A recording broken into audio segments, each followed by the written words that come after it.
નમસ્કાર દર્શક મિત્રો, તના સમાચારમાં આપનું સ્વાગત છે। દ્વારકાનું બનાવ યાત્રાધામ દ્વારકાની નામાંકિત હોટલ વિટ્સમાં યાત્રિક મહિલાના રૂમમાંથી સોનાના દાગીના રોકડા રકમની ચોરી। દ્વારકાની ઓખા જામનગર રોડ ઉપર આવેલા વિટ્સ હોટલમાં પ્રવાસીની ગેરહાજરીમાં રૂમ અંદરથી સોનાના દાગીના તથા રોકડ રકમ ચોરાઈ।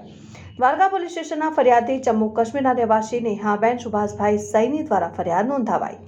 રોકડ 20,000 રૂપિયા, સોનાનો ચેઇન, લોકેટ, કાનબુટ્ટી, કુલ રકમ 1,86,180 મુદ્દા માલની ચોરી કર્યા અંગે પોલીસ ફરિયાદ કરાઈ। દ્વારકા પોલીસ દ્વારા આઈપીસી કલમ 380, 454 મુજબ ગુનો નોંધાયો। વિટ્સ હોટલના સીસીટીવી કેમેરાના ફૂટેજ ચેક કરી આરોપી મહિલા કર્મચારી સહિતના વિરુદ્ધ કાર્યવાહી હાથ ધરાઈ।